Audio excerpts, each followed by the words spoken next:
All right, everybody, welcome back to the #1 television program in the history of the entire universe. I am Brian Lee Durfee, author of The Forgetting Moon, The Blackest Heart, and The Lonesome Crown. All three books published by Simon & Schuster's Saga Press. Today I'm going to be reviewing the magnificent and enormous epic science fiction novel Pandora's Star by Peter F. Hamilton.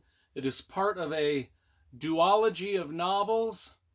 There's two big novels, and I'll get the other one over here. Step off camera. The sequel is Judas Unchained. So read this one first as I did. This is the second time I've read this book. Came out in 2004. We'll put the sequel back here. In fact, I've got all of the Peter F. Hamilton novels up here in my collection. There's some of them right there. There's the others right there. My Peter F. Hamilton book collection. We'll put this back up on the camera stand. Hopefully nothing falls over. And we can carry on. Okay, let's talk about this book here.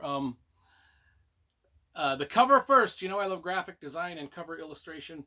This has a great illustration by the artist John Harris, who does quite a few science fiction covers. It's a nice wraparound thing here. Anyway, so I wanted to read the very first paragraph because I think it's very poetic. And it really cool. I mean, Peter F. Hamilton's writing is magnificent. He's like the Tom Clancy of science fiction writers. I mean, he just goes into so much detail about everything in his world, from the starships to the planets to the science to all of it. Just so much detail. It's great. So here, this is the opening paragraph. I really loved this. So I'm going to read it to you. Mars dominated space outside the Ulysses, a bloated, dirty ginger crescent of a planet that never quite made it as a world. Small, frigid, barren, airless. It was simply the solar system's colder version of hell. Yet its glowing presence in the sky had dominated most of human history. First as a god to inspire generations of warriors, then as a goal to countless dreamers. And that's the goal. We open up with the goal. We have an exploration expedition to Mars. Some 80 years after our moon landing. I don't know what the math on that is, but it's probably sometime soon. Anyway, Wilson Kime is the captain of the starship that's going to land on the moon for the first time, and this is a huge, momentous event in human history. You know, we've got these astronauts that have traveled all the way. They're going to be the first to set foot on but another planet besides Earth, just as the astronauts that set foot on the moon, you know, one small step for man, one giant leap for mankind. They're thinking of what they're going to say when they step out onto Mars. And they get to Mars, and they get down, and they step onto Mars. And, but what awaits them on Mars? A surprise. In fact, a very disappointing surprise. A surprise that not only changes science itself, but changes space travel forever. And the astronauts that encounter this on Mars are none too happy. Wilson Kime is none too happy. None of them are come home as the heroes and the discoverers of new worlds that they thought they would be. And that is in the prologue, which happens 80 years after the moon landing, whatever that might be. Somebody do the math on that and tell me what year that would actually be, because probably not too long from now. Anyway, then we jump to the main story, which takes place in the year 2380, so some 300 years in the future. We have a character named Dudley Boss. Now, he is obsessed with a couple of stars out in the galaxy. And just so you know, since this discovery of space travel, like a new science for space travel, Humanity has left the Earth in the 300 years. They've settled a lot of different planets, quite a few different planets, you know, around Earth, around Earth. I mean, there's no planet. They've settled planets that are in stars relatively close to our star, but a lot of them. And so there's a lot of different worlds that humanity lives on now. They haven't really encountered much in the way of aliens or other life forms. However, there are these two stars that science has been studying for quite some time, the Dyson pair. And Dudley Boss is one of the scientists that study this. And why they're studying these two stars is because it looks as if there's some sort of intelligent life that lives around these stars, and this intelligent life is building, I don't know how to describe this, but it's building a big, huge shell, massive shell around the stars. They're going to enclose the star into a massive shell, which means they are using up a lot of resources in the universe. They are mining probably entire planets. They are probably just dismantling entire planets to come up with the materials to build this massive thing that's going to enclose these two Dyson pair stars, which is just an astronomical scientific achievement, feat, something to do, I guess, out in space.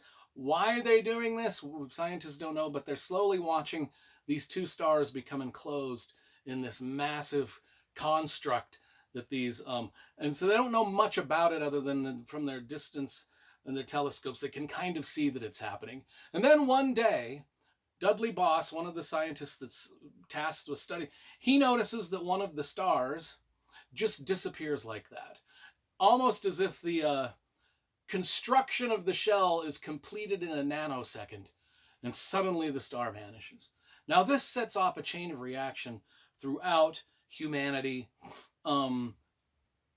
Dudley Boss goes to great lengths to prove his theory that the star just disappeared, and which is a fun part of the beginning of the book when we see how Dudley is like, I know what I saw. How do I prove what I saw? I've got to prove it. And he goes through a lot of scientific methods to prove this, which are absolutely cool to watch him do, because you learn a lot about science and astronomy and different things. And if you're on Earth looking at the Dyson pair as opposed to on another planet light years away looking at the same Dyson, all the trajectory and geometry and trigonometry that go to make sure you're looking at the same spot in the sky, and then seeing things from different angle. It's fascinating. But anyway, that's what's going on. That's the main thrust of the plot. This whole event kicks off a lot of different things. Politically motivated, environmentally motivated, space age and space travel motivated. Anyway, meanwhile, the original Mars astronauts, like I said, they're still alive. Yeah, 300 years later, after their botched mission to Mars, they're still alive, because another plot point in this is people can rejuvenate their bodies. They can keep their minds, but rejuvenate their bodies. And so they're actually kind of immortal. People just live and live and live and live and live and live. That's why humanity has spread from Earth, is because when nobody dies, well, we need places to live. So it's a good thing we discovered this tricky new space travel thing that's faster than the speed of light. And I won't get into much of that because it's sort of a plot point, because there's several different space travelers. And anyway, they want to send a mission, a starship. They want to send another starship to these planets, the Dyson pair, to see why this intelligent life form is enclosing these stars in this massive construct, and why the one star disappeared. So they're going to send a starship to it, and it's going to take a bit of time to get there. But they ask Wilson Kime, the original captain of the botched Mars mission, to pilot the starship. And so he's kind of like rejuvenating. He's like, I've got another task. I can redeem myself from the Mars mission. I can go out and do this other starship mission to these other stars.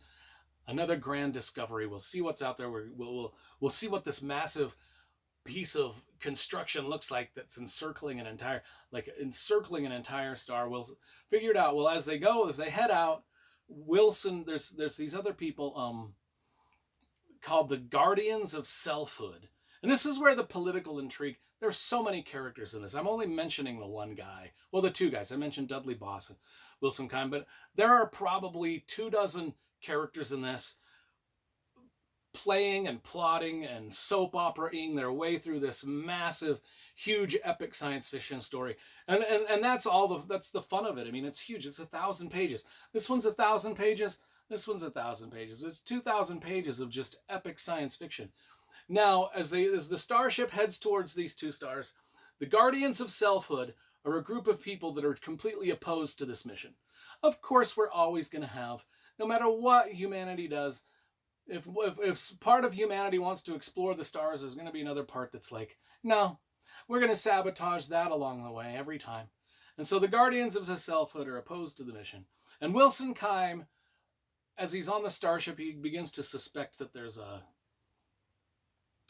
he's been infiltrated by one of these Guardians of Selfhood. Like one of his crew is going to betray him in the end. Not only that, but they start to realize that there's a threat of something else in the galaxy that could destroy everything. The Commonwealth, as it's called. This is called the Commonwealth Saga, these two books. But the Commonwealth, the people, there's something out there beyond what they know that could destroy everything. And so those are the main plots. I didn't give away any spoilers that aren't pretty much on the back here. But that's kind of the thrust of the plot.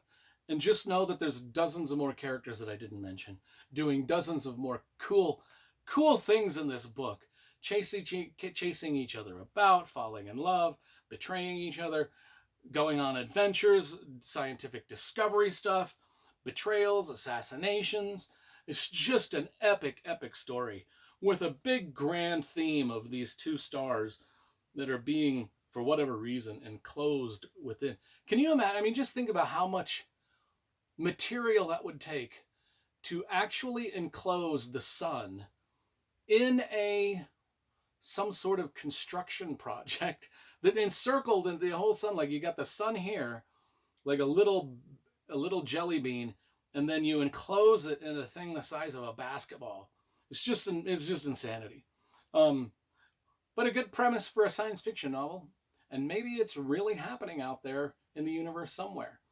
I mean, if the stars are endless, then the possibilities are endless, and so it's almost guaranteed that it's happening out there somewhere. Anyway, I give Pandora's Star a 10 out of 10. One of my favorite science fiction novels I've ever read. And it's just absolutely magnificent, and we'll be reading and reviewing this one, Judas Unchained, soon.